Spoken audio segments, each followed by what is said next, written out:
Shelter Insurance has covered a lot of miles and a lot of cars and drivers since 1946. We like knowing we have you covered, so you can just sit back and enjoy the ride. Shelter Insurance. We're your shield. We're your shelter. Ask Shelter Agent Mark Manning about Shelter's competitive insurance rates.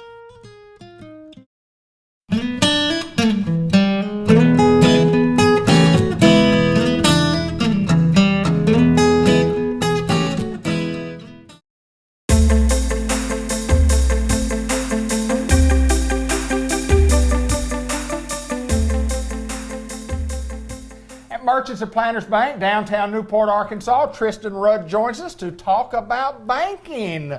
My friend, welcome back to the program. Thank you, David. I appreciate it. Good to be back. Good to see you folks out there in Jackson County and surrounding areas.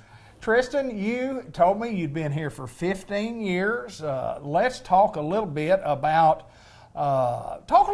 you and remind the folks of where you're from, where you grew up, and talk about anything else from a personal standpoint. Okay. Well, I'm almost a lifelong Jackson County resident. I was born at Harris Hospital back in the early '80s, and I lived here most of my life. I did do a brief stint in Heber Springs, right. So I did move away for a little bit, but came back here, graduated high school in 2000, and went to Lyon College in Batesville, where I got my bachelor's degree in 2004, and then right after graduation I came back home, put my application in here at Merchants and Planners, and pretty much got hired right away. Here we are. Been here ever since. Yes, 15 sir. years later, right? It's hard to believe, I tell you. Yeah. Well, in 15 years, a lot of things have changed at the bank, and you're involved in from what I call the technical end of it, and talk about changes and talk about some of the changes that you've seen in general, and then we'll talk about some of the specific things that you're in charge of. So okay, sure. A lot of changes. Yes, sir. Well,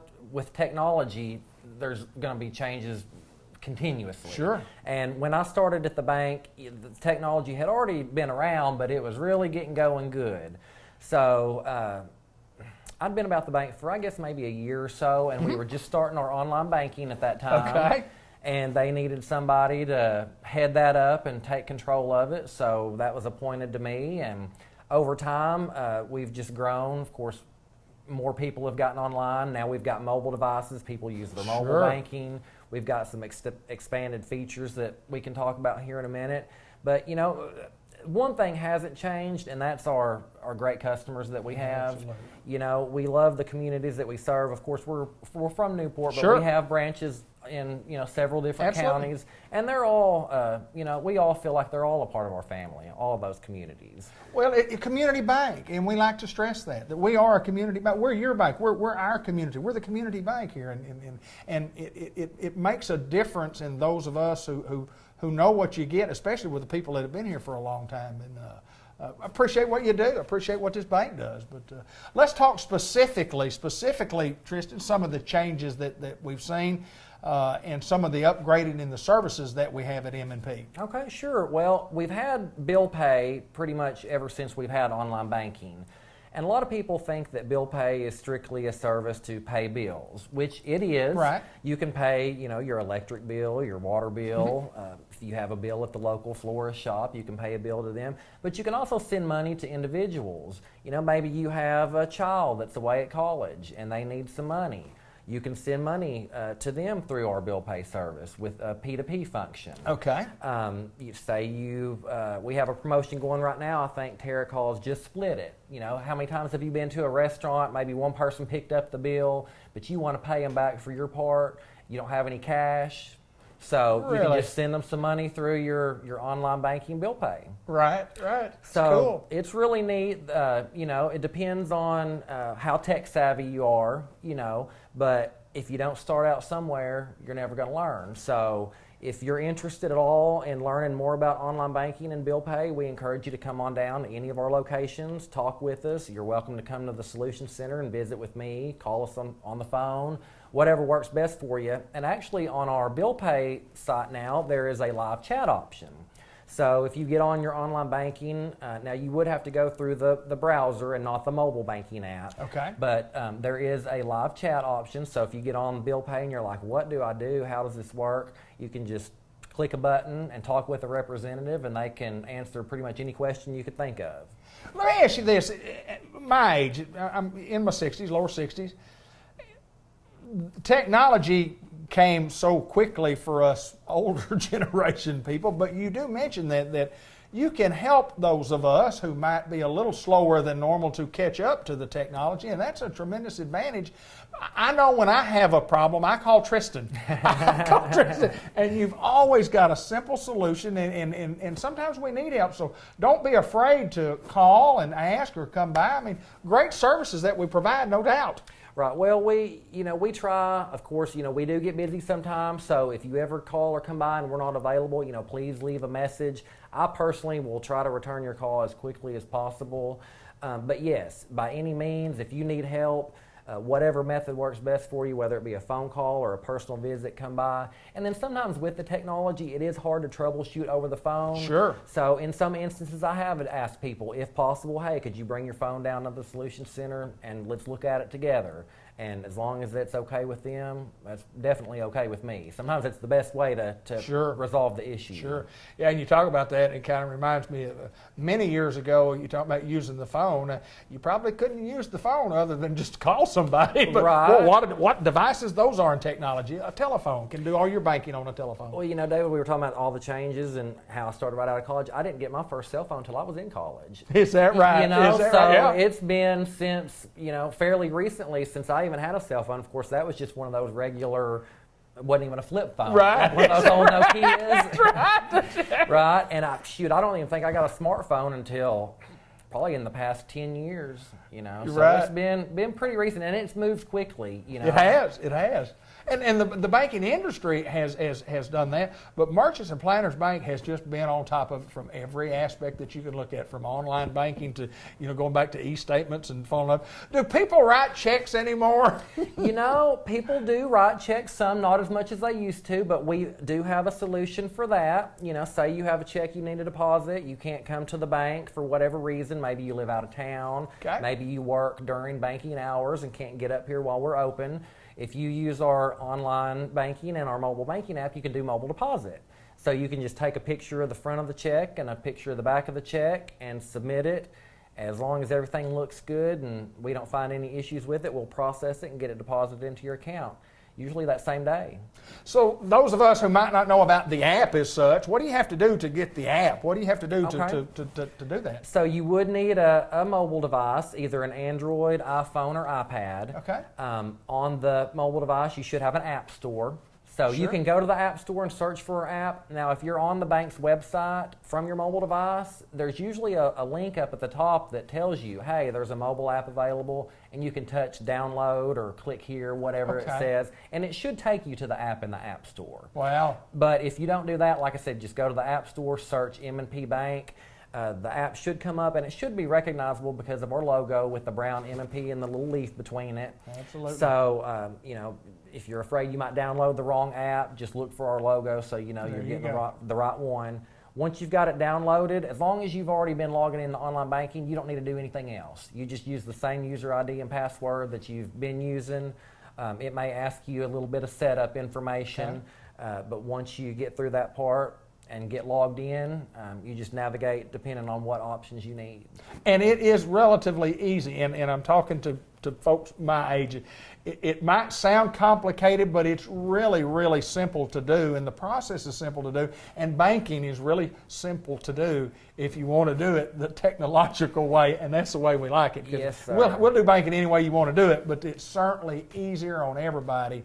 And Merchants and Planners Bank certainly using all the technology in the world today to be better for us, the customers of M&P Bank. Tristan, it's always my pleasure, my friend. I promise you I'll think of something that I need to call you about on my online banking account sometime in the future, and I know you'll respond with flying colors. Thank you. Thank you. Tristan Rudd from Merchants and Planners Bank, our hometown bank right here in Newport.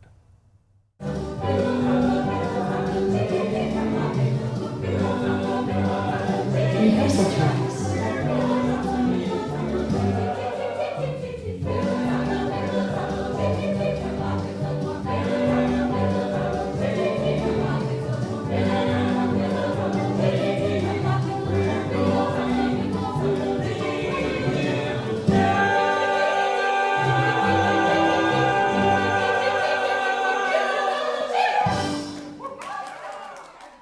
Susan Johnson joins us here to talk a little bit about The Music Man, which is a musical play that we have coming up. But first of all, we got to find out a little bit about you and tell the fine folks about Susan Johnson. Well, I am a resident of Newport. We have lived here. My husband and I have lived here for 2 years, and we love this community. And I'm just really glad to have an opportunity to have this musical for the whole community to be a part of. Well, Susan, the musical itself is going to be at ASU Newport. We'll talk a little bit more about that in a little bit. But the Jackson County Community Theater. Yes. Tell us about that. Tell us how that got started, because it's kind of interesting of what we have going on here in the community. Yes. Ever since we moved here, I have heard all about how this community used to be real active and had the Follies. Yes. The Follies. Everybody talks about the Follies. Well, I couldn't find out anything about how to do that. So I have several friends who are active in community theater, and I've always done community theater. Wherever we lived, I've always been part of that. So I thought, well, this can't be too hard. So I contacted some of my friends and got the names of some people in New York. And so I started filling all this stuff out, and it asked for your name, your theater name, and I just thought, well, Jackson County Community Theater sounded good. So I typed that in, and that became our name. Wow. So then I found out that we needed to be a 501c3. Sure. Mm-hmm. And Mike Turner goes to church with me, and he was very gracious to donate his time to fill out all of our legal paperwork. Sure. And so we are now a 501c3 official. So anyone who wants to donate to us can use us as a tax write-off. And Tim Watson did all of our legal work to make everything official, and he did all of that pro bono for us. So we have some wonderful community people to help us. Susan, no doubt that's what's great about Newport, Arkansas. It when is. you have something that's a volunteer organization, and you need people to volunteer, you need people to give of their time and their services and their money. Yes. That's what we're going to do. You do. That's what you Newport's do. going to do. You certainly do. Because I had no idea that you had to do. I thought you could just fill it out, and order the music and have it all done. No, you had so much to do. And then we found out how much it was going to cost just to order the rights to the music. Right. And Cindy Sides is an amazing fundraiser. Yes, she is. I don't want anybody else to know that, because I don't want her to work for anybody else. But she just got on the phone and she said, how much do we need? So she has raised an amount that just a phenomenal amount for us. And we have got the music, we have got the recording, it was very expensive to put all this together. Right. And the community has come together and just said, how much do you need? What do you need? And we have two $2,500 sponsors. Right. We have some $1,000 sponsors. We have a lot of 76 trombone sponsors, several $100 all the way up to $500. Anything, we take any amount of money. And it's all it takes a lot of money. Yeah, yes, tax and it's all tax deductible. So it's truly a community theater, and that is my passion. We want people from all walks of life to come in, and everybody that tried out is going to be in this production. And a tremendous group, and we'll be playing some footage, from time to time throughout now and the time that the play comes about. But let's talk a little bit about the play itself. The Music Man. Everybody's heard about the Music Man. Everybody knows the Music Man. So tell us, how did we pick the Music Man and why? Well, we started throwing around different ones, and my friends that I talked to and the different ones that I've done, we wanted it to be wholesome. We wanted it to be have characters for all ages. We wanted it to involve the kids. We wanted anybody that wanted to be in it that's 90 years old, which we've got one that's all not 90 but close. And we wanted it to be something that the whole family could come and enjoy. And it's just a feel-good movie. It's about redemption. It's about family. It's about just good music, and we've got a shyster or two in there, but they come around, and it's just a love story. It's got everything in it. Harold Hill is a dandy. He is a dandy, and our Harold Hill is phenomenal. He is good. He sang that last week. He sang a song. It had to be 5 minutes long, and it just was lightning fast. It was just phenomenal. He is a recent graduate from ASU, and he's driving over here from Jonesboro. He found out about this, and we've got people from Batesville. We've got Tuckerman here in Newport, Grubbs. It's a true community. And the first night that we got together, nobody, very few people knew each other. Right. And it was kind of... It didn't take long, though, did it? Oh, now No. it's all like one big family. We Family. have to call everybody down and go, okay, y'all be quiet so we can rehearse. But they all have gotten so close, and it's really going to be wonderful. Well, it's going to be wonderful. It's going to be a wonderful, a 3-performance Yes. thing for us at ASU Center for the Arts in August the 8th, 9th, and 11th. 7 Yes. p.m. starts for Thursday the 8th, and on Friday the 9th, and a 2 p.m. start Yes. on the 11th. And there are 600 seats in there, and I'd like to see them all full. Wouldn't it be great? It would be wonderful. You can get tickets locally at First Community Bank, Merchants and Planners Bank, or Yes. here at the Chamber office. Yes. And yes. we encourage folks to get those tickets ahead of time, and we'd like to have a good number Yes, for we sure. sure And do. Wouldn't it be great to sell it out 3 times? It would be wonderful. Well, It would be wonderful. People are going to get to see some of our actors and Yes. actresses as Yes. we go throughout the course of the next several weeks, and there's no doubt there's some talent in this group, and There is so much talent. I think the community will be excited for I think the play so. to come. Susan Yes. Johnson, my pleasure to get to meet It you. was so nice and to meet congratulations you. on the Jackson County Community Theater. When you Yes. just punch it right in, they say, that is you. That is. Thank It's you, and exciting. welcome to Newport, Arkansas. Thank you. Thank you so much.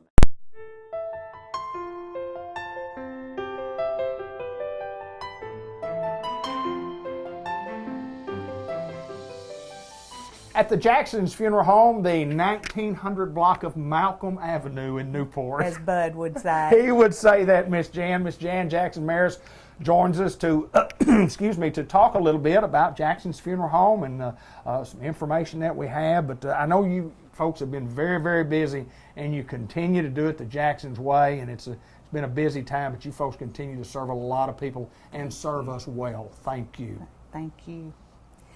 It's, veterans have always been very important to me. Right. And my dad instilled in me to buy American. Right, absolutely. To buy made in America. Sure. And I do that as much as I can. Sometimes I'll slip up and not do it. But one thing, as we've gone through casket companies, one thing that's been very important to me is to buy caskets that are made in the Americas. Right. And we have recently switched companies, and these companies are more made in the Americas than the company we used before. And I am really proud of that, because many people now are using caskets made in China, and that's not where I want to put my money. Right. I want my money to go back into the USA. Well, And the American way. I feel very strongly about that. Well, I don't blame you at all, and I know that we all are Americans, and every dollar that is spent in America always, it circulates. They say every dollar it's spent in your community turns 7 times, and it does that nationally too. And when you talk about those caskets, you talk about a wide range of choices that you have and different price points, but tremendous selection, as you say. And sometimes that's hard for people to do, to go to the casket room, but you guys make it so easy that when you do that, I've done it on 3 or 4 different occasions. Most of us have done it. When we've done it y'all's way, it's the right way. And but just talk a little bit about the selection itself, because you've got beautiful, beautiful pieces. Well, like the wood caskets are lovely, and they start out made out from Amish. They're all made of solid hardwood. There's no casket in there that is veneer. Right. But they start at an economical price and go up to solid cherry, solid mahogany, Sure. and different finishes. There's beautiful oaks, and I've seen people are drawn to oaks a lot of times because Absolutely. they have oak in their home, or they say, oh, their dad was as solid as an oak. That's right. And I've seen people be drawn to pecan trees because they always picked up pecans, or grandpa had a pecan orchard or something like that, and it's something that means something to you. And the metal caskets are also very lovely. You know, they start out with a silver and copper tone in color and go up and go into feminine and masculine, sometimes, a lot of times, a white or pink and blue. And we can change a few colors on them, on some of them, Sure. if the family wants. And then you go up to stainless steel. And we also offer solid copper and solid bronze. Wow. Well, tremendous selection and different price points, as you say, and people get to choose those. And, you know, Miss Jan, you think, and I always talk about, we're filming in a different location, obviously, than we normally do because we're planning some services and some arrangements right now as we speak in the other room. But when people come to the table, they have questions. They have lots of questions. And you guys provide the answers, and you've been doing it for a lot of years now. And just talk a little bit about the legacy of Jackson's Funeral Home, and you've been in the business most all your life, and your parents, your grandparents, so on and so forth. Been doing this a long, long time and been doing it well forever. Well, 33 years I've been working.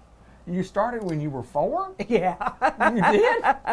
And my dad died 23 years ago on the July the 1st. Is that right? So I hope what we've done has made him proud, and my mother proud, and his parents proud, and because we have all worked really hard and to make things better with every innovation. Sure. We've worked to grow and to change, and I mean, we've gone from when I started, you called the newspaper on the telephone and you read an obituary to them, handwritten out. That's right. And then hung up the phone. I mean, and you did that to the Jonesboro Sun, you did it to the Democrat, and you did it to the Gazette. I mean, it was a long day's process getting all that information to them. And then we went to faxing. Right. And now we go to emailing, and it's just the click of one button gets it to everybody, and it's wonderful. Well, And- it might be easier to do that, but there's a lot of work in the planning and the preparation of funeral arrangements and the funeral itself. And I know that you folks have been exceptionally busy the last several days, several weeks, several years. You've been busy. You're busy all the time, and I mean that's part of the nature of life. But the services that you guys provide in our community and around Northeast and North Central Arkansas are second to none. Thank you. They are. They will continue to be. We appreciate what you guys do. I mean, nobody does it better than the Jacksons. Thank you. We appreciate you all, and we had a family who honored us by having us come to Little Rock Right. to take care of their son's service, and we appreciate that. And the dad said we just couldn't let anybody but you all handle it, and that just spoke volumes to me, and I was so grateful for his kindness. You know, I got to thinking For both of their kindness. Oh yeah, I was thinking the other day about, you know, we have funerals in our chapel, we have funerals in our churches, we have funerals at cemeteries, and you guys have been a lot of places. Football, football field, gymnasiums. Absolutely, absolutely. Whatever Lots the of need is. Whatever the need is, we want to meet it. And just like I was talking to 2 young men the other day who lost their mom, I said, we need to do what is in your best interest. And that is how I truly feel. And There you they were very relieved, and we were able to line out all the options for them, and they picked what they thought honored their mother and fit for them. So it was a good experience for them, and they were so gracious and hugged me several times, and Yeah. I was. It's a feel good, isn't it? It is a feel good. It's a feel good. Yes. No doubt. And that's the way my dad raised me, is to help people. And he always said, if a death doesn't bother you a little bit, then it's time for you to go to the house. Oh, is that right? Well, let me tell you, you guys are super. Appreciate what y'all do in this community. The community appreciate what y'all do, and nobody does it better than the Jackson family and our family serving your family. It's not just a slogan. It's just what we do. What we do. Jan Jackson Maris at the Jackson Funeral Home, the 1900 block of Malcolm Avenue, and remember, buy American. Thank you, Miss Jan. Thank you, David. I appreciate you.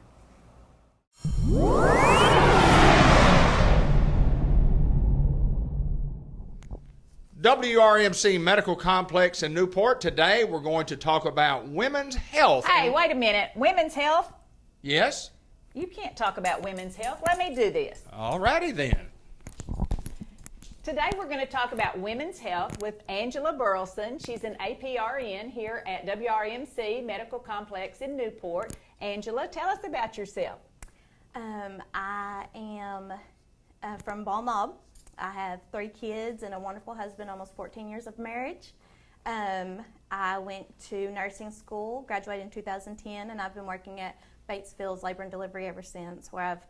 Nursing school was where I found my love for women's health, and in 2016 I went back to nurse practitioner school while I continued to work up at the OB department in Batesville. And graduated last year, and I've been working with White River's Women's Health Clinic ever since. Wonderful. Okay, tell us about women's health. What are some of the important aspects of women's health? What do we need to know that you can help us with? Okay, women's health is something that we really would like to see you every year. Screenings for mammograms start at age 40. Colonoscopies usually start at age 50, but it's different for every patient. We really need to see you based on your family history, your history. It may need to be earlier. So it could be different for every patient. You just need to see them to set up the schedule. Yes, ma'am. Okay, so tell us, do you do prenatal care here in Newport? Yes, ma'am, I do. I am a nurse practitioner for Dr. Pollock, Applegate, and Carlton, so I can see all of their patients here. Usually, or a lot of times we have where we just do the heart tones, listen to the baby's heart, and make sure that you're okay for your prenatal care. And that's a long drive for just a 5-minute visit. So we can see you in office here. So instead of our patients in Newport driving to Batesville to see their doctor, they could come right here in Newport for a quick checkup. Yes, ma'am. Very good. So what if they did need an ultrasound during their prenatal care? Would that be available? It will be. We're in the process of that. A diagnostic ultrasound would need to be something that is seen by a radiologist. That would be done at Batesville. But ones that are quick, just checking on the baby, is something that we would be able to do here. Wonderful. Okay, so how would they make an appointment for your Newport clinic? You can call the Women's Clinic, 870-262-2000, and just let them know that you would like to be seen at Newport, and they will get that set up for you. Wonderful. Come see Angela Burleson at WRMC Medical Complex in Newport. Thank you. Thank you.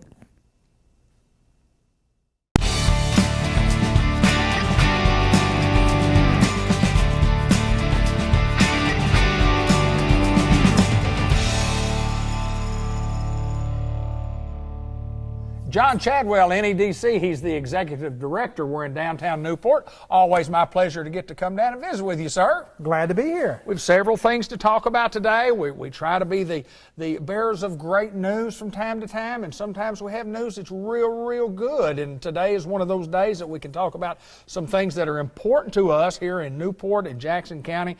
And first of all, John, tell me some of the good things that's going on with our community that we can share with our good public today. Well, the state of Arkansas ranks the counties in Arkansas by tiers. So, and those tiers represent an economic condition in the county. And you have tier 1, so the top 15 counties in the state are tier 1 counties. And then the next 20 are tier 2, the next 20 are tier 3, and the final 20 are tier 4. And it determines a lot of what Arkansas Economic Development Commission does. They actually give more incentives at tier 4 than they do at tier 1. Sure. Because they think those counties need a little extra help, a little extra support to try to catch up.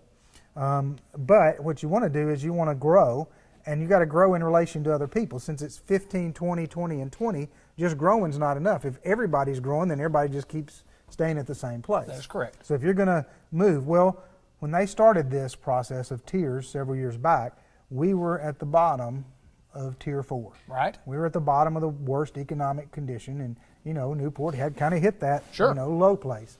Well, we have now grown to where, as of July 1st, we're moving into tier 3. And so we've not only grown from the bottom of tier 4, which there was probably 15, 16, 17 counties above us in Tier 4. Right. But we've grown past those counties up into Tier 3.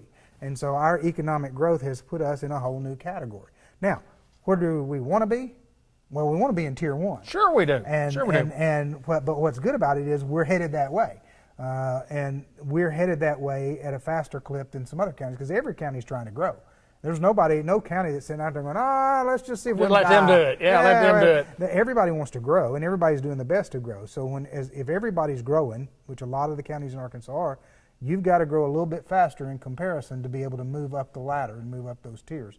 And so we're really pleased that, although it means few less incentives when we try to recruit an industry, we're pleased that puts our economic condition a little bit better. And so instead of being a handful that is lower than us, now there's at least 20 that are lower than we are in their economic situation. And not that we want anybody to be lower, but it's a good measuring stick for us to look at where we're going. It's always been a process. We have often talked about on this program the process of growth. Sometimes that process is slow, sometimes it's immediate. But more times than not, we're trying to, as you say, leap past people who are as good as us and are as working, and hopefully this is a great recognition for us that says maybe we're working a little harder than most other folks to try to get to where we want to go. And it's a combination of a lot of things to be able to get in that next step. It is, and one of it is the cohesiveness with which we work here. Right. You've got the mayor and the county judge and economic development and the chamber and the school district and all these groups that are going to work together. They're all on board. We got the college in town, and everybody's trying to work in together for the same common goal and push the whole community forward. And in a lot of communities, there's like turf issues, and so this one's not necessarily wanting to work with this one, or this one's had a falling out with this one, and so it's hard to get everybody to work cohesively together. But here we've got that, and it's pretty cool, isn't it? It's cool and it's rare. I mean, as I listen around the state, it's fairly rare. And so we just need to recognize how blessed we are to have that kind of leadership in town that's as interested about what's good for the community as they are their own little section of it. And so they'll work for their section because, honestly, if the college improves, the whole community improves. But the college is as concerned about community growth as they are theirs because they know it goes hand in hand. Sure. And so that working together makes a huge difference. Well, I think one of the things, when we put the chamber together with NEDC and coming together and kind of working for the good of the common goal for everybody, I think that's also been a big plus for us. But anyway, congratulations on our step up. We want to touch on something else real quick. We want to talk about the census that's coming up and how important that is to us and what we need to do to get involved to make sure that you're counted. If you're not counted, it's not helpful to us. No, and there's a lot of questions right now, and it's in the news, this citizenship question, and I know people watching this will be on both sides of that issue, and I'm not wading into the issue. Right. But I've heard people who said, well, if they put it on there, I'm not answering it. And I've heard people say, well, if they don't put it on there, I'm not answering it. Sure. I'm going to boycott the census. Well, what happens when you boycott the census is you rob your community because the community benefits in federal funds and state funds for the next 10 years. A lot of that funding is determined by how many people we have living here. So how many people answer the census will set a 10-year track for what we get back in our community. So if you boycott whichever side you're on, you say, I'm not going to answer it. Or if you just say, I'll just throw it in the trash, it's just like junk mail, or it's, whatever you say that keeps you from answering that census, what you're doing is you're making sure we don't have as much street money. You're making sure it's a bigger territory that's covered by our state representative, a bigger territory covered by our state senator. There's just all of these drawbacks to not answering the census. Whereas if we get a good count of the census, then our community reaps absolutely the biggest benefits it can reap. And we also need the census for a breakdown of our different ethnic groups because that determines a lot of government funding as well. And so as we look at the census, we need to have a complete picture and snapshot. The census is one of the number one things that businesses ask for when they look at us. What's your census data? Now they can go on and they can Google it themselves and look up. You know why they ask us?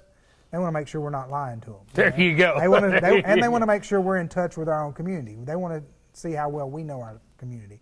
And so it's vital that everybody in Jackson County complete the census, turn it in, and get counted. Because you getting counted will make sure county roads are better, city streets are better, better health care, better funding for DHS, better funding for everything we have comes as a result of that census being answered.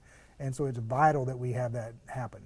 I think most of us, John, are very, very proud to be in this community and watch our community and watch our community rebound from where we were years ago. And you talk about the things here that are important to us, the progression up that ladder on the county steps, and then the census is so important to us. And I think everybody should want to be counted also and say, hey, I'm proud to be a part of this community.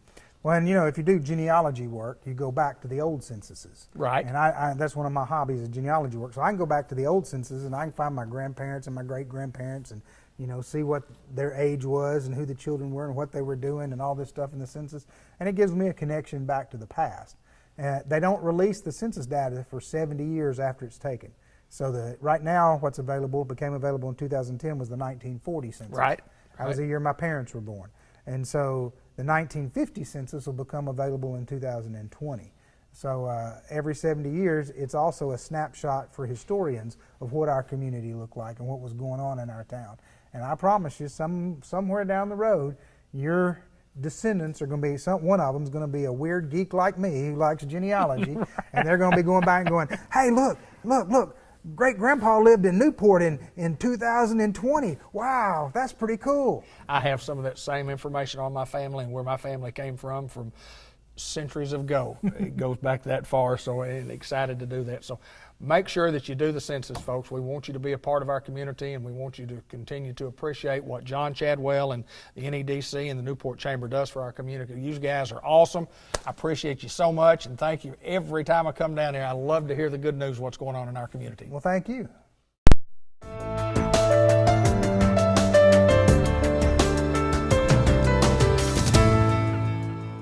Now, it is running. Are you ready to film? Do you want to film now? Yeah, but I'm not running to the chairs. That would look awkward. You could walk. Let's saunter.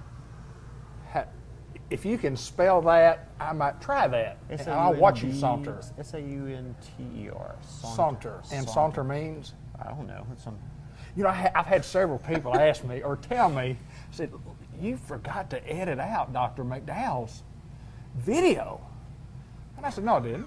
I said, we planned it that way. This is our gig. This is our gig. Yeah. It's our time. We can do what we want to. It's like we need to, I don't know, trademark. Can we trademark this? Absolutely, starting we can. Off back and walking well, to the people think that we have a lot of preparation that goes into this interview.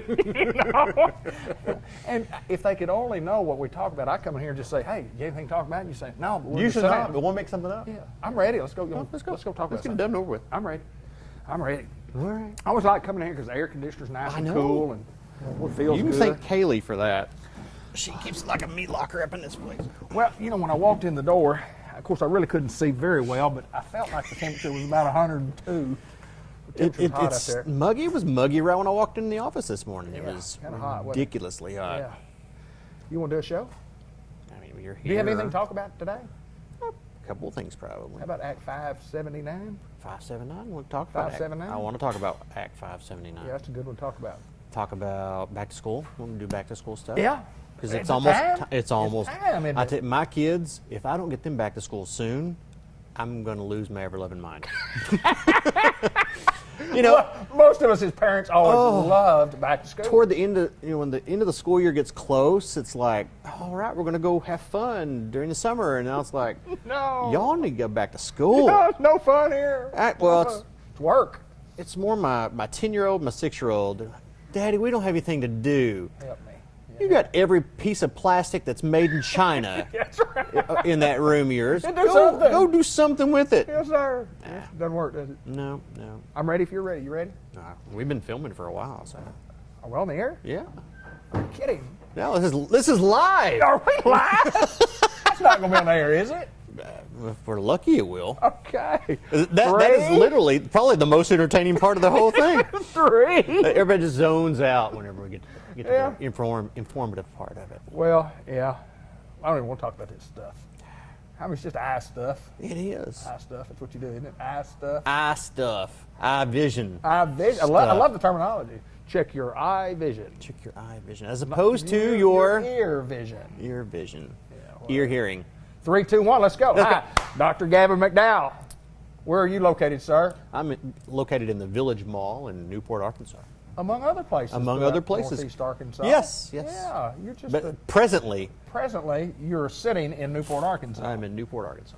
And today we do want to talk about Act Yes. 579. Act 579. What is Act 579 Act and why is it important, my friend? Important. Yes. Act 579 was an act that the Arkansas Optometric Association championed and put through the legislative committees and such, and got it through the legislature, and it actually expands the practice of optometry in the state of Arkansas. Okay. Now, that may sound fancy and all that stuff. Now, what is that? Let's put it this way. The practice of optometry has not been expanded in 20 years in this state. Okay. And since the what has been decided by the state board and whatnot that could be practiced by an optometrist in the state of Arkansas 20 years ago, there have been many new technological and medically advanced advances in practice. Sure. And so all those new things have been taught in school, in optometry schools across the nation for years. But it's things that we could not do because it wasn't allowed within the state. To give you an example, removal of some lumps and bumps, from around the eyelid tissue. Okay. Benign tissue, like skin tags. Think of it like Gotcha. that. Skin tags on the eyelids. It's a benign little lesion, easy to lop off. Take it off there. Take it off, but just not allowed to do it because it wasn't within the scope of our practice here in the state. Now, to give you a little bit more insight, Oklahoma, a bordering state, Sure. some years ago changed their practice laws. There are laser procedures they're doing over there that if you just step across the state line, you can't do them. Actually, there are optometrists in the state who practice in Northwest Arkansas and Right. on the western border of Arkansas. They hold dual licensure, so they practice in both states. They can do all kinds of things in Oklahoma, but not in Arkansas. So we needed something to kind of give us a boost to get us over the hump. Well, we were sending literally, and some of my colleagues have told me that they have had a patient in one practice in Arkansas say, listen, we need to do this, and we need to do it today. Okay. But I can't do it here. You're going to have to go with me across the state line to my other office, and we'll take care of that. And it's a disconnect of what I'm trained and other optometrists are trained to do in the state. And to be honest with you, the procedures that we've gotten passed to do, I think it's like 5 different procedures. Okay. Very minimally invasive stuff, easily done in the office, either with the equipment we already have, or with very minimal amount of equipment had to bring in. So it was kind of a no-brainer. So is this something that has passed? It passed. It passed. It passed. So it becomes law? It's already law. But we had a lot of pushback from the medical community, ophthalmologists, some general practitioners, who felt as though this expansion of scope was an attempt for us to try to find ways to start doing other things, like cataract surgery, LASIK, which some optometrists can do in other states. But to be blunt, it had nothing to do with any of that. We simply wanted to do the minimally invasive things that we could do, we're trained to do, highly skilled to do, but just never allowed to do. And what the whole point of it was is that, we're in Arkansas. This is a rural state. Sure. Other than Northwest Arkansas, Central Arkansas, a little bit of Northeast Arkansas, we're rural. And so I have patients who come in here for cataract surgery. Legitimately, I have to send patients either 30 minutes to Batesville or, 35, 40 minutes to Jonesboro. Absolutely. That's, for some, that's just a quick, some of us can just go over to just shopping on the weekends, it's no big deal. But some people, they have to search and scramble to get transport to this office. Absolutely. So when they have a procedure that has to be done by an ophthalmologist, I have to send them out. And finding transportation there is sometimes a challenge. There are other instances where one of the procedures that we have passed to be able to do is such a quick and simple thing that I I've heard that we have some ophthalmologists who just, I'll just push out the back burner. We'll get that whenever I have a slower day. So people are waiting a little bit longer for Right, care. I got you. Look, and You need more people to be able to do it. Right. So we're trained to do it already. Well, let us do it. Literally, almost every state that borders Arkansas is doing everything that we got this law passed to be able to do. But there's been some pushback from the medical community, and they actually have filed a petition to get signatures to have it sent to as a ballot measure instead of it going. We pass it through the legislature. They are now wanting to. It's on hold for now. Okay. While this is still going. I got you. They're trying to get signatures on their petition to put it as a ballot measure, to put it to the people of the state. The people who we elected to represent us passed it already. I got you. And to be honest with you, the medical community put out a lot of money trying to fight this year. Okay, and we were successful. Not saying we won. Right. We didn't beat anybody. We Right. were just successful expanding our scope based on what we could already do. So. But yeah, just Well, didn't sit right with on some steps of the process of government, and Right. and you got to Right. have a system of checks and balances, as Exactly. they say, and that's exactly Exactly. what happens. We'll hope things work, and when it happens, I can walk right in here and say, "Hey, Doc, take care of this for me." You get your laser. Laser. Well, another thing we want to talk about. That was boring. No, it was not boring. It's great information, and I mean, it's a plus for optometrists that. Right. It has nothing. It's just services that you guys can do, you're willing to do, you'd like to do, and you can do. And before Somebody let me do it, please. The whole point of me wanting to talk about this today, I forgot to say, there are people out canvassing trying to get signatures. If you're asked to sign the petition, I respectfully ask that you decline, or at least get full information on it before you sign the petition. Sure. Everywhere I've heard them getting signatures have been at liquor stores so far. Okay. I don't know what that tie-in is. It just confuses me to no end. But anyway, but they're definitely spreading some misrepresentation to it. Like I said, they're trying to say that I'm trying to perform major surgery. It's a government fight. It's a government fight, is what it is. It's right. That's right. What about back to school? Back to kids school before they go back to school, because it's time to get back to school. Yes. And you don't want them to go back to school if they can't see as well as what they could see if they were going back to school with 20/20 vision. That's right. How's that for an intro? That was wordy. It was. And you need to take a deep breath now. No, here, my favorite thing, or one of my favorite taglines ever for back to school is, a child should not fail in order to see. Right. So don't let your kids get into school and have troubles with their grades only to find out that it could have been easily affected or helped by simply getting their vision lined out. Sure. I had a child in recently who, by all accounts, when she read the chart, saw fairly well. Shouldn't have any troubles in school. Then we get into the measurements and check out a couple of things. She is very nearsighted, but she's just so young. She was able to strain to see clearly enough to pass almost every screening that they would go through.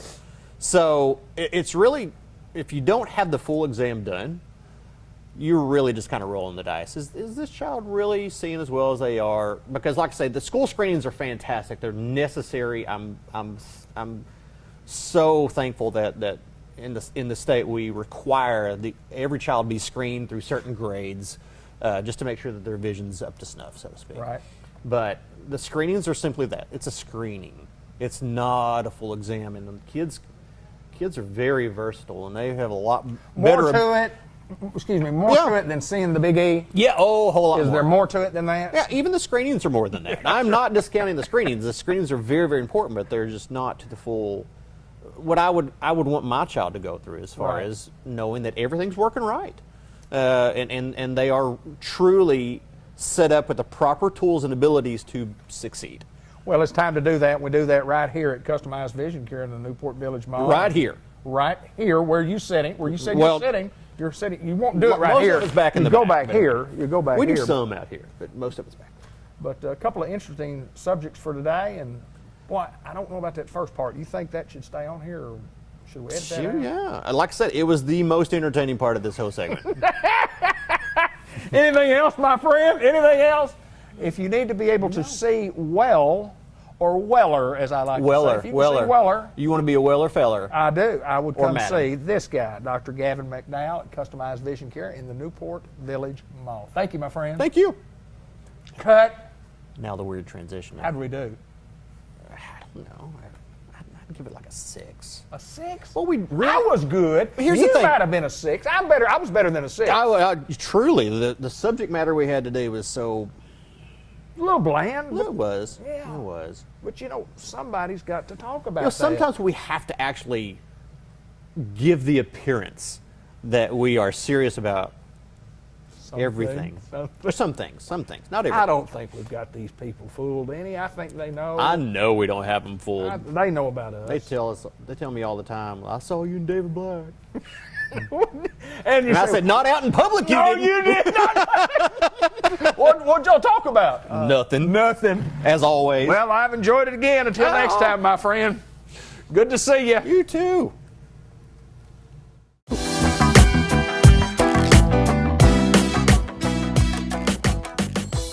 Hello everybody and welcome to the July edition of the Farmers Supply Association Agriculture Report. I'm Randy Klepechka, agronomist with Farmers Supply Association. Today I want to give a pretty quick update on the rice crop in our area. We're taping on July 11th for this month's program, and we've got an incredible range of growth stages in our rice. We've got rice that has not had a flood on it yet, still hasn't had its pre-flood nitrogen or gone to flood yet, and we've got a few fields starting to head already. So a wide range of things going on. So I want to hit quickly several topics related to rice production as it goes right now. And some of these things will be timely for some and some will be timely for the other, but I think we'll hit a wide range of people today. First, let's hit on weed control real quick. The rice has kind of got that ragged look to it that we go through a lot of times this late in the season. Not all of it, but there are several fields out there that have grass kind of coming out the top and some things like that make them look a little ragged. Not heavy infestations of grass in most cases. Most of it is what we kind of refer to as cosmetic usually, meaning that kind of affects the looks of the field but doesn't really hurt yield that much. No magic bullet right now. We just remember in the future the 3 things we need to do to try to avoid this. One, we've hit on it several times this year, religious use of residual herbicides. We've got to really stay with our residuals. We need at least 2 or 3 out there at the beginning of the year to try to keep these grass weeds and other weeds from coming up. If we do have escapes from those residuals, we need to make our early post-emerge applications very quickly and timely. If we let this grass get too big, there's not much we can do with it. And then along with that, we need to be very diligent with our scouting for weed control as we go to flood. I know it's hard to be out there the day that you're going to fertilize and go to flood, but within a few days, we'd really need to have a thorough scouting of that field to see if there's anything out there that might, we need to take care of before we go to flood, because once we go to flood, things, get more difficult to try to spray and control and things like that, plus the weeds just get too big. So let's scout these fields diligently right before we go to flood. So that hopefully will help us on the grass situation in the future. Next thing I want to hit on is the flat sedges and the ALS resistant sedges. Last year we just talked about the overall crop being grassy. This year the main topic that I hear people talk about are these flat sedges and these other ALS resistant sedges. There's several herbicides that can help us in this. I'll just hit on them quickly right now. This winter we'll have to do a more thorough program on this. Bolero and Sharpen as far as some pre-emerge activity. Then we get to post-emergence activity, several things to include. Loyant is outstanding on these annual sedges. I know a lot of people are kind of scared to use Loyant because of some issues we saw last year, but I'm telling you, Loyant is outstanding on these ALS resistant sedges, so keep that in mind in the future. Propanil is very good on them. Propanil combinations such as Rice Bow or Propanil plus Basagran. And then towards the end of the season, if we still have trouble, 2,4-D during that 2,4-D window can have very good activity on these sedges as well. So those are some herbicides to remember in the future. One other thing on weed control, if you have some coffee bean or indigo that kind of get through things, and we're not going to control them or kill the plant that much later on in the season, but we can prevent that seed formation, that black seed that we get docked for. So we can use Permit, Gambit, Permit Plus, any of those halosulfuron materials. And if we get that out there before the seed forms, we can at least suppress that seed from forming and prevent that dockage that we're going to have from that black seed. That's weed control. Fertilize. A couple of things quickly right here. For our varieties, our non-hybrids, and I've hit this a couple of times this year, that 4 to 5 week rule. And a lot of people, I still hear people talking about, you know, fertilizing the joint. Well, the joint, yeah, we do need the joint moved, you know, to be fertilizing, but we need to be at least 4 to 5 weeks from that big pre-flood shot. We need that big pre-flood shot taken up by the plant, or otherwise if we throw this mid-season out there before that's taken up, then we're not going to get use of it. It's going to be lost before we need it. So make sure we wait 4 to 5 weeks before we fertilize from that pre-flood application. That's the varieties. With the hybrids, remember we go with the boot shot timing there. That's from the time that flag leaf is fully extended until those heads start splitting open. Get that boot shot out there then.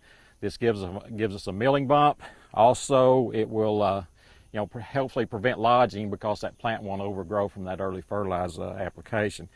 You know, if the rice is a little bit yellow and it's small and it just doesn't look good at all, you might bump that a little bit earlier, but otherwise let's stay with that boot shot. Next thing I want to talk about is diseases. There's kind of two schools of thought when it comes to rice diseases and other diseases as well. Some people do the automatic shot. They're automatically going to put that fungicide out there, and some people do the scout and spray method. They're going to scout for diseases, and if we see, you know, the diseases show up, they're going to spray the fungicide then. Both of these ways can work. You know, we've got successful farmers doing it both ways, so you can make either one of these ways work, just whatever you want to do on that. As far as the automatic timing, I think that's pretty much going to be your smut timing, and that's when that flag leaf is just starting to come out.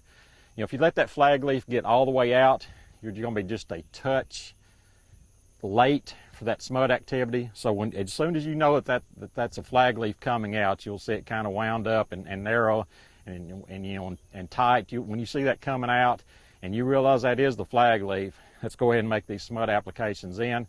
If you're just going for smut, Tilt or one of the generic propiconazole products is going to be your best choice there. You need to get at least 6 ounces of that material out there. You know, otherwise, if you're going for a more broad spectrum of diseases, I like one of the combination products. We're talking about Quilt XL, we're talking about Amistar Top, and also Stratego would fit into that category as well. So, you know, keep those in mind, just depending on what you're going after. Again, just for smuts, let's go with propiconazole or Tilt. And if you're going more broad spectrum, sheath blight blast, just an overall fungicide application, let's go with one of these combination products. As far as sheath blight goes, you know, we want to keep that off the top 2 leaves. So, you know, sheath blight doesn't seem to be as big a deal to me as it used to. Our main thing, again, leaving it low on the plant and keeping it off those top 2 leaves, that's when it really starts affecting yield. So, you know, scout it, and if it starts approaching those top 2 leaves and there's enough out there, and you haven't made an automatic application, that's a time for that application. Blast, you know, be looking for blast lesions out there. Susceptible fields, susceptible varieties. Varieties are fields where you can't hold a flood or more sensitive to blast. So the timing on that would be a little later than the smut application. You really want late boot into heading, you know, preferably from about that late boot split time all the way up until the head is fully out of the boot. Once that head is fully out and that base of that panicle is exposed, then you're getting a little late for blast control. So let's keep it in that window right there.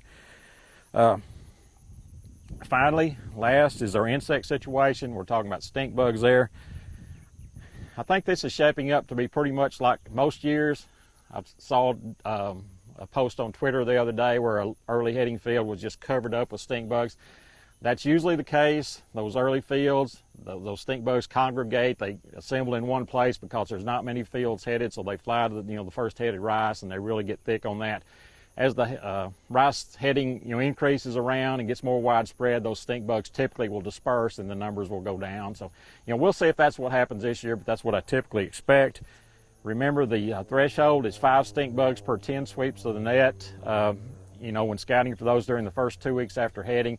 After those first 2 weeks, then we go to 10 stink bugs per 5 sweep, for 10 stink bugs per 10 sweeps. So 5 for 10 and then 10 for 10 the last 2 weeks. And once that panicle is in about 60% hard dough, then we can shut that off. some people like to make those automatic applications of stink bugs. They say, well, I'm seeing some around the edge or something like that. Let's just throw it in with a fungicide.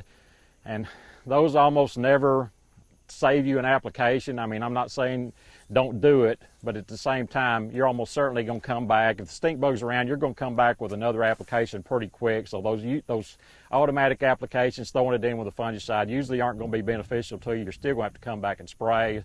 So probably just go ahead and avoid those and just scout as the rice starts heading out. So, next month when we tape, we're going to have a lot of rice heading out and probably some turning color, and we'll talk about draining and some other issues like that. But until next time, this has been Randy Klepechka with your Farmer Supply Association Agriculture Report for July.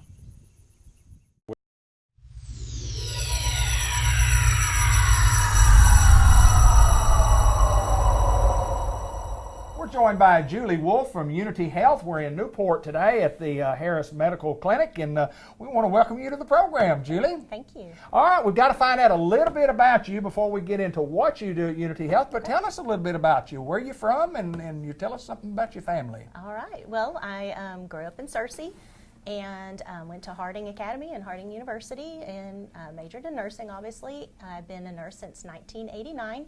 And I have been working with HealthWorks with Unity for probably about 6 years now. Okay, HealthWorks, and obviously it has something to do in the medical profession. It has something to do. Tell me what HealthWorks is, and kind of talk about what you do with HealthWorks. Okay. It's interesting, to say the least. Yes, I think it's a department that not many hospitals have, and we focus basically on two different areas.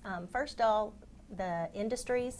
We go into the industries we over like 7 different counties, and we go into the industries and we will help the employers, like we're a resource for them. Okay. We can provide TB skin tests, flu shots, CPR first aid classes, a number of screenings.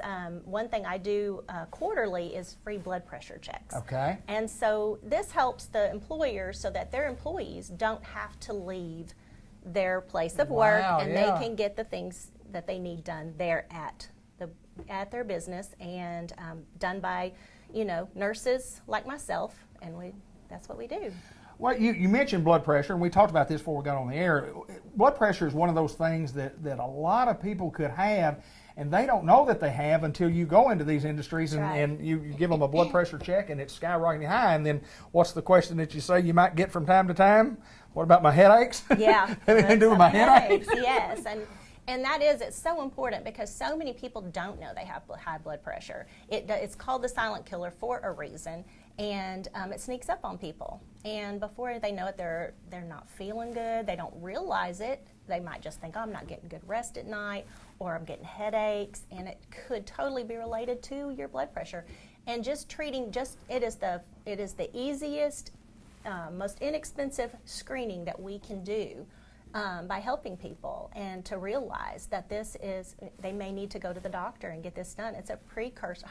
Hypertension is a precursor to other serious diseases. And so our department also focuses on education and teaching the community about different diseases and how they can prevent it from, even just simple thing like going to the grocery store, and how they can go around the perimeter of a grocery store and get your meat, your fruit, your vegetables, and stay out of those middle aisles because it's all full of processed food. I mean, it's simple things like that. And also, like this morning, I was at the senior center over here and doing the blood pressures, but I was also teaching each person that came up about dehydration. Right. Because that's so important for our seniors right now, to be hydrated. Are you drinking plenty of water? Sure. I had a handout for them, and I wanted them to be sure that they drank, because a lot of people don't know you drink about half of your body weight in ounces.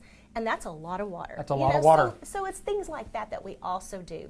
But quarterly blood pressure checks is one of the main things that we can do. So how'd you get started? How did the HealthWorks get started with community health? I mean, somebody had a brainstorm. Somebody said, look, we need to start doing this. How did this get started? Because it's great that you do that. It's a fantastic service to communities that you serve. Right, it is. And it started over 20 years ago, actually. Ray Montgomery, our former CEO, Sure, yeah. this was kind of his baby, actually, and he wanted us to start this department. Of course, I wasn't part of it then, Right. but we actually do have a nurse that is still with us, and she was at the beginning of this program. So it's fantastic, I think, in just educating the community and preventing people from actually having to be in the hospital. It sounds kind of contradictive, but Right. I we understand. don't want people in the Right. hospital. Sure. This actually helps and saves the employers money if we can cut things off too before it gets bad. So as far as going into industries, appointments, how do people, if somebody has an industry and they want your services, Mm-hmm. what do they have to do to get you to come? Yeah, they can just call our hospital there in Searcy Okay. and ask for HealthWorks, Okay. and then I am happy to come and see them, and we can I can call them, and we can just set up a time. I can come to Newport basically anytime. Right. Okay. And we can set up a time to meet, and whatever's time, maybe it's at break time for your employer or employees, or at lunchtime, whatever, shift change, and I can kind of meet whatever needs they have. You know, it's awesome that as we go through life, we say, I need to go to the doctor, I need to have this checked, but I'm not going to go. I'm Yeah. not going to go in and let the nurse Yeah. check me out. But, I mean, this is awesome. I've been doing it for 20 years, and it's a great service for the folks here in Jackson County. And you said you also work Woodruff County, is that correct? Uh-huh. Well, we're over 7 different counties, Right. but my territory is more Jackson County and Woodruff County. Wow. I know you really enjoy what you do. We talked about it before we got on here. Yeah. And it's rewarding. It's rewarding. It is. The medical field and taking care of folks. And you said you had just, I mean, obviously you've made a life out of it, a career out of it. And looking back, would you change anything? Would you change anything? No. This was something that I love to help people. I Yeah. love to be with people, and I can't think of a better way to do this. Well, And if you need to get a hold of Julie and HealthWorks, you can see the number at the bottom of your screen right there, and that's the number that you call. And there's no doubt that, just talking to you, it was awesome. I did not know that we did that at Unity Health, and that is great. When the nurse comes to you, That's right. Julie, listen, thank you so much for Thank your you. time, and good luck with your adventure with HealthWorks. And Thank you. You've been there a long, long time, so I know you've Yeah. been successful, and they like you at Unity. Thank you, Julie. Thank you. Let's continue on with more of the show.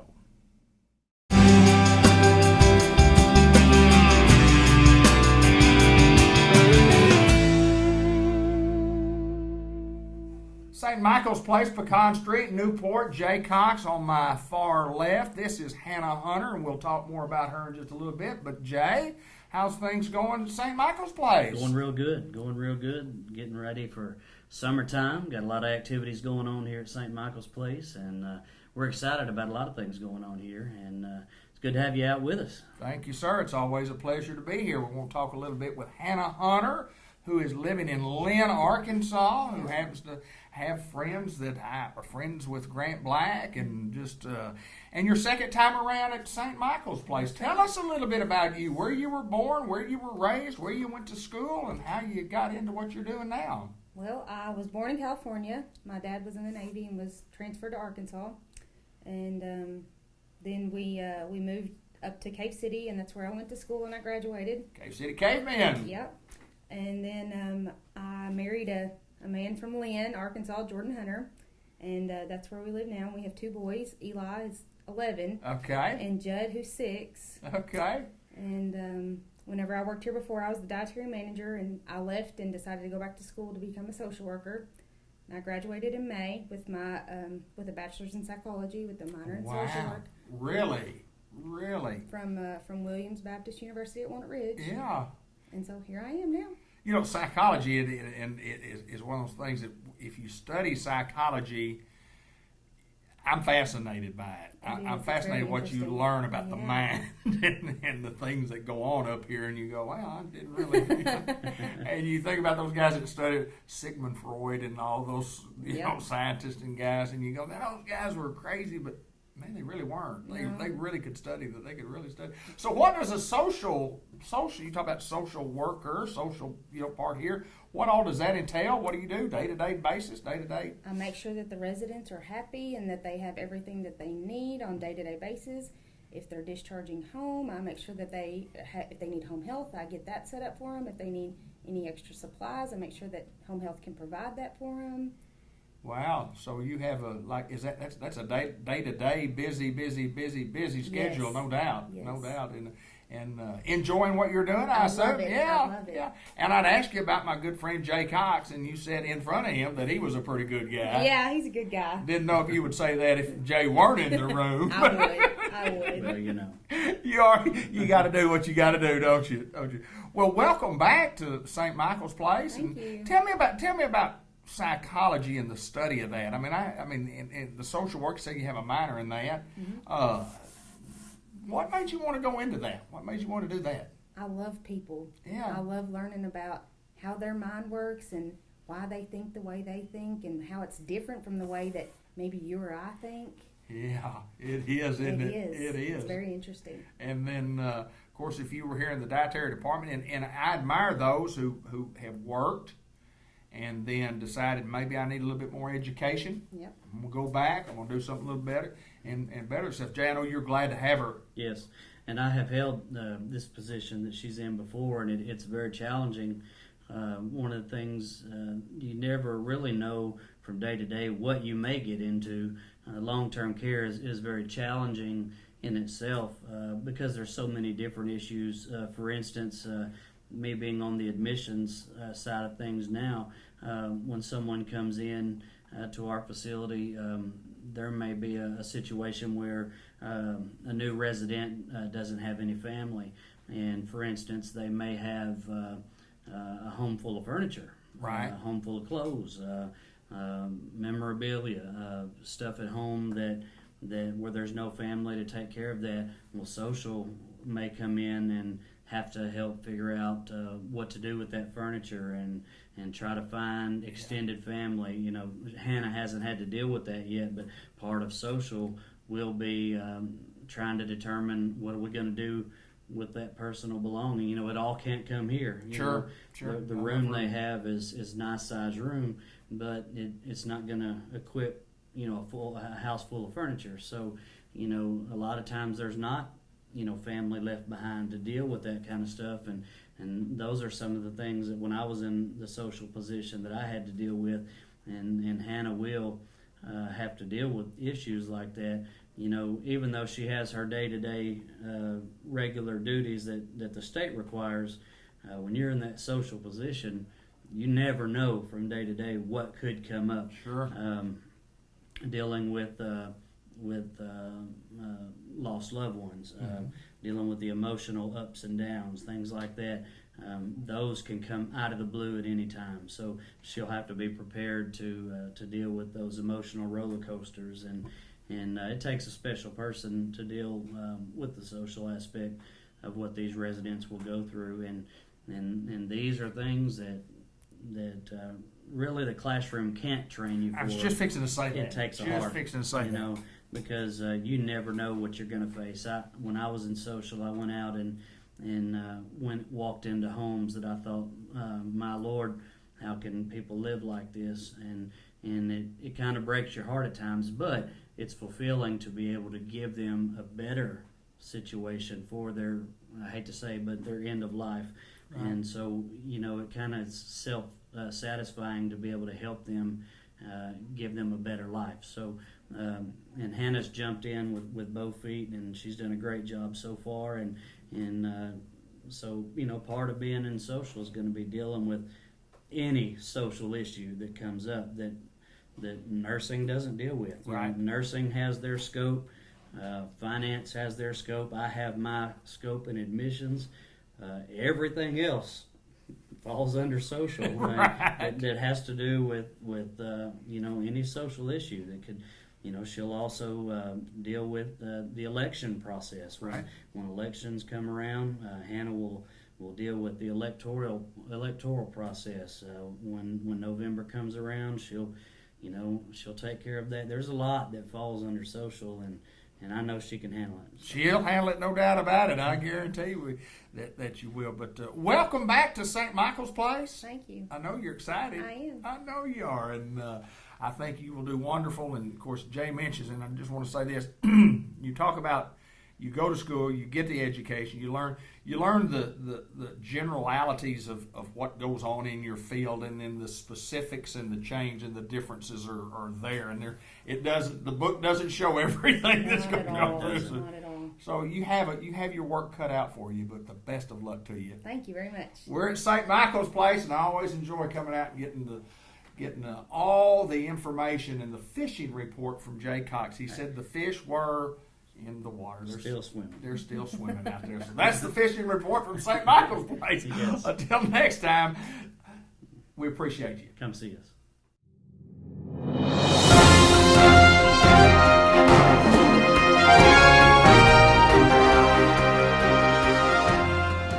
White River Area Agency on Aging in Batesville and throughout northeast and north central Arkansas. We're visiting with Michelle Mitchell this morning, who we have talked to before on this program. And first of all, welcome back. Thank you. Tell us a little bit about Michelle Mitchell, and I know we've talked about that before, but tell us a little bit about where you're from, where you grew up, and how you got to White River Area Agency on Aging. I was born and raised in Batesville, Arkansas. Never have left. Always lived here all my life. Went to college at Arkansas College back in the old days, which is now Lyon College. That's right. And started to work here in '87. Wow. So I've been here over 31 years. Wow.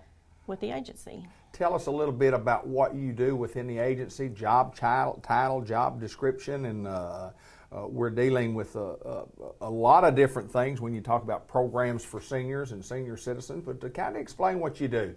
I'm the Director of Senior Services, which kind of means that oversee our contracts with our senior centers, senior center programs. Okay. We contract those services out and kind of oversee their contracts in the programs that they're running out there. What does it tell? So say, for an example, when you talk about programs, what are the programs that a senior citizen has that you're over? What are those programs? We have senior centers in our 10-county area, 26 of them. Okay. And they offer services, congregate meals, home-delivered meals, wellness and socialization programs, and some local transportation. Okay. And each center offers a variety of different programs, fun things to do. Like right now, sure. I'm encouraging the seniors to get out and while the weather's good and nice, and visit their senior centers and the programs that they're offering. And they offer a lot. They're getting together. A lot of them are getting involved in beanbag baseball. Right. Yeah, absolutely. And if you haven't participated in that or watched it, it's exciting. They get all excited about it. They travel from senior center to senior center and compete against each other. Wow. When there's competition, there's always some fun. I guarantee you. Well, I think in establishing those programs, that's what you're trying to do. You're trying to figure out those things that the seniors like to do. And I know we have a senior center there in Newport, and it's always busy. It's always busy. There's always people there. And let me just kind of ask you this. Going back to, you say, growing up here and been here 30-something years, has your job changed as you've been here? Have you always done in this capacity? How's that going? I started out with the senior centers, and my background is in computers, so I started out with data entry and just kind of graduated up to more and more responsibilities throughout the years. But they've always been my baby, so my senior centers are my babies. So I guess the catch of it all is that if it's in your heart and it's what you enjoy doing, it's the best part of a job. And I know if you've been at a job as long as you have, it's not a job. It's got to be a love. It is, and it's in White River is a good place to work. You feel like at the end of the day, you feel like you've somehow helped someone. You know, not directly. You know, my hands aren't out there in the field every day, but like I said, I do computers also here. Sure, still do that, yeah. And I'm just trying to help those out there in the field make their job easier. And when I work in that area of the place. Seniors need help, and I think from time to time, and of course we've always talked about it on this program here, sometimes we're not neglecting seniors as a society, but sometimes we just put them to the side and maybe don't think that they need as much as what they do. But you guys provide services that are just, I mean, if people were involved in going to these senior citizens, they can find themselves to have something to do on a daily basis. It's a lot of fun, is it not? Yes, and also those that visit, some, get involved with the volunteer. Right. Nothing's free. Right, absolutely. And that's one misconception is that, it's a government-run free program. Well, it's assisted, but it's not totally free. Right. And if people are looking for volunteer opportunities, they welcome you at the Senior Center. And they're always looking for volunteers. If somebody's watching and they would like to volunteer, how would they get to do that? What would they have to do to volunteer? Just contact their local Senior Center and just let them know, hey, I'd love to volunteer. Especially if you have, maybe an artist out there that wants to come and teach art classes, or if you have some kind of hobby or something you would want to share. They're welcoming all kinds of things to do, and it's keep seniors involved, moving, mobile, socializing with one another, so that they don't, just sit at home. Last month we had a group from Brockwell that went to Ireland. Really? Is they that took a trip right? to Ireland. Is that right? Yes, they had a big time. So we got some of those kind of trips, and that was a fundraiser for them. You bet. And that's another thing is they do a lot of things out there for fundraising. And if you hear of a fundraising, please go out and support it, because that's how they help pay for the programs that they do offer.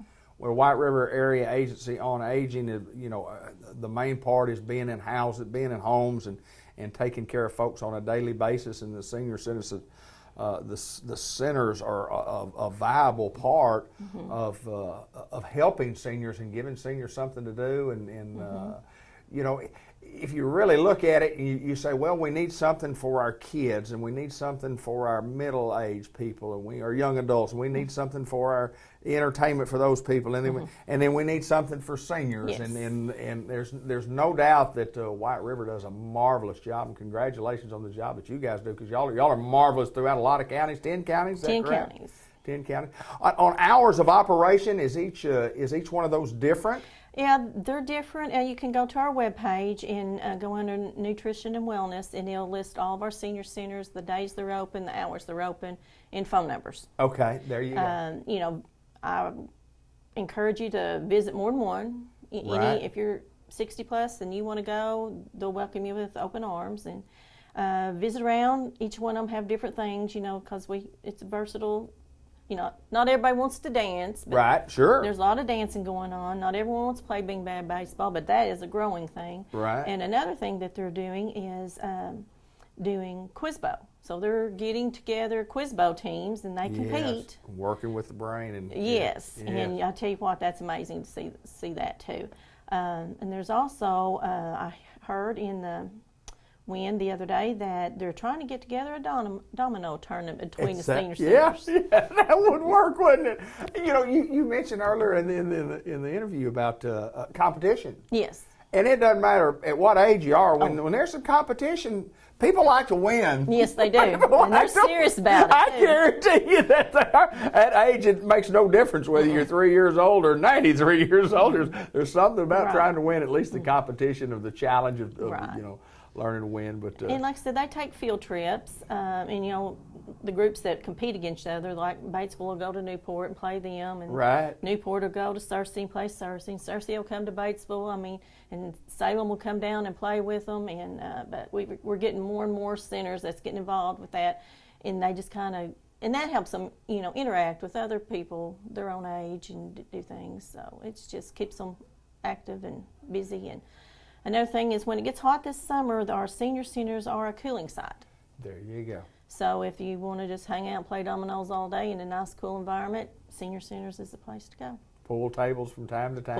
They have pool tournaments too. Now, them were serious business also. That's a serious game, isn't it? Yes, they do. And they also go and compete on a state level. Right. Wow, that's fantastic. So it's going on. We have other, like I said, dances. They have dances during the day and at night, and a lot of them are fundraising. Sure.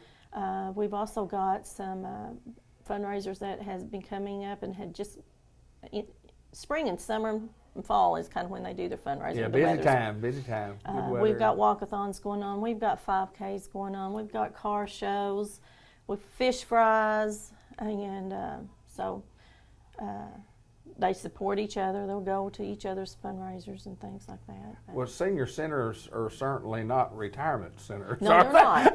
They're not. They're These active. are go-getter centers, aren't they? They're pretty active. Yes, they are pretty active. Well, I know that you're doing a marvelous job, and Mr. Ted brags on you all the time, and it's an awesome job responsibility, and to work with seniors in my heart is, I mean, that's just one of the ultimate positions that you can have, taking care of those folks who sometimes might not be able to take care of themselves. Yes. But it's a fair, honest, good deed doing job, no doubt. Well, yes, and it's a feel-good job. It's a feel-good job, no doubt about that. Well, Michelle, we appreciate you taking time to join us. Well, thank you for inviting me. Continue for your hard work and taking care of seniors, because that's what we do.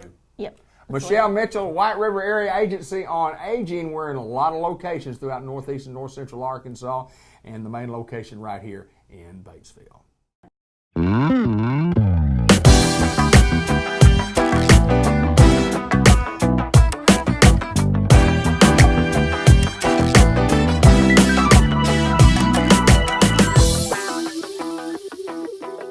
Well, let's talk sports with Bud Black. I'm David Black, and the program, as always, is brought to you by the Bank of England Mortgage Company at the Newport Village Mall. Kenny Thaxton and Sally Long, there to take care of anything that you might need as far as a loan on a home.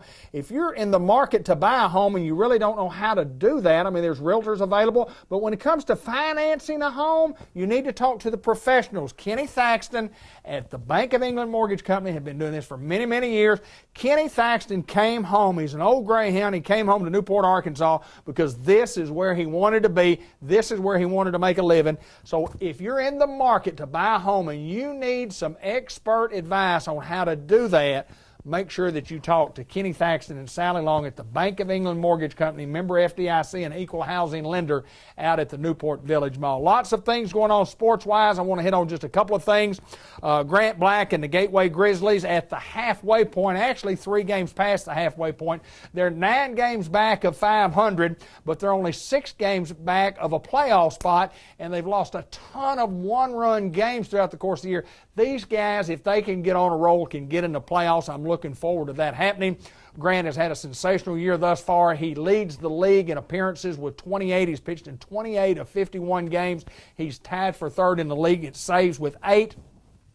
He's had a stellar season thus far, as a lot of Grizzlies have, and we're hoping that the Gateway Grizzlies can get into the playoffs, and they'll be playing through September the 2nd, and it should be an exciting second half of the season. St. Louis Cardinals, just right across the street from where the Grizzlies play, they're in a dogfight. They're in a division that's actually not very good. The Cardinals are 44-44, and when we filmed on the Thursday, when the Cardinals were going to play tonight, they were only 2 games out. So they're in a division where Milwaukee and Chicago, the Cubs are ahead of them. The Cubs are leading the division, and they're 4 games over 500 at 47-43. Anything can happen in that division. I hope the Cardinals can do it. I just don't know if they're good enough to get it done. I'm going to stick with my pick and say the Cubs are the team to beat. Hopefully that the Cardinals can get there. But the big thing is Greyhound football. I have my little Greyhound bear.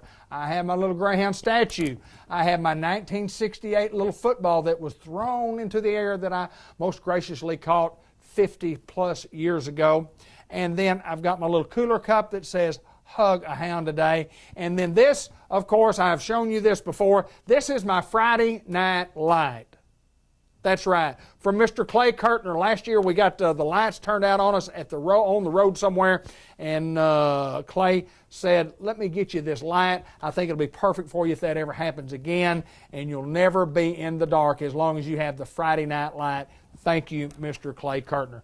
The Hounds this year do a reverse schedule from last year. Last year we had 4 home games out of the 10 and had to go on the road 6 times. This year that is reversed. This year we have 6 home games and only 4 games away, so it should be a tremendous advantage schedule-wise as the Hounds open up with Pottsville at home on the 6th of September, and then the next week play host to Greene County Tech before going on the road to Lone Oak, and then we play Walnut Ridge and Hoxie back-to-back on the 27th and the 4th of October. So 4 out of the first 5 games are on the road. Are at home, and then the next 2 games are on the road. We go to Harrisburg and Manila, and then 2 out of the last 3 are at home also, playing host to Corning and Piggott, and then on the road with what should be a championship caliber type football game at Osceola. Osceola will be loaded again, but I think our Newport Greyhounds will be a lot better than most people might think, and a lot of people are thinking highly about the Hounds as we speak. The one question mark coming ahead has been we lost so many offensive and defensive linemen, but let me tell you what, folks, we've got kids that are going to fill in the shoes there. We're going to be real good. I don't think we'll surprise a lot of folks, but I do think we're going to be better than even the experts think we're going to be, and they think we're going to be pretty good. Skilled positions, we're going to be loaded. We have plenty of running backs. We have plenty of wide receivers. Defensively, we're going to get after you.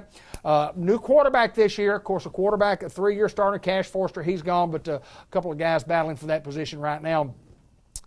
Eli Alcorn and Gavin Tarwater, and both will probably see some action there early on in the year before finally someone settles in to be the starting quarterback. I'm looking forward to the Hound season. It should be an awesome year. We at Cable 15 TV will start our 26th year of broadcasting, and our games can also be seen obviously on Facebook in the mornings. The ball games come on at 9 o'clock in the morning on Cable 15 TV, 9 o'clock in the morning on Facebook, YouTube, and on our web at cable15tv.com. And don't forget, if you don't know about 42 Sports, 42 Sports is it's a group, and it's really grown.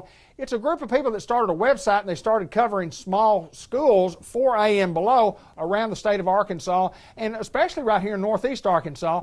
Just get on Facebook if you like Facebook and like their page at 42 Sports. They'll also replay our games back there this year for us on that channel, so it gets us some access to a lot more area over in northeast side of the base of the state of Arkansas. A lot of folks tune in to 42 Sports and follow those guys, and you should too. I'm David Black for Bud Black. Let's Talk Sports. As always, it's brought to you by the folks at the Bank of England Mortgage Company. That's Kenny Thaxton and Sally Long. Go Hounds. Looking forward to a great year. Where the rubber meets the road, Farmers Tire Mart in Newport. And you talking about a great place for automobile service. We do brakes, we do shocks, struts, wheel bearing, front end alignment. The most important thing we can do, if you're driving down the road and that check engine light comes on and you go, oh my goodness, my engine's about to blow up. Well, it's probably not going to blow up, but you do need to get it checked. They have equipment, they have computers that will diagnose your problem. Call them at 523-6735. Make an appointment, bring it in, let them put their computer on that. They'll tell you why the check engine light came on and then what it's going to take to repair it. Lots of general maintenance, preventative maintenance on automobiles at Farmers Tire Mart. You can look us up on Facebook at Farmers Tire Mart Inc./Facebook. And they have field and road service repair for big tractor tires out on the farm. So give them a call at that number, 523-6735. Tommy and Linda Bain since 1992. Marty Bain Brown, daughter, helping you with your tire prices. Open till 5 o'clock Monday through Friday until noon on Saturday. Farmers Tire Mart, where the rubber meets the road.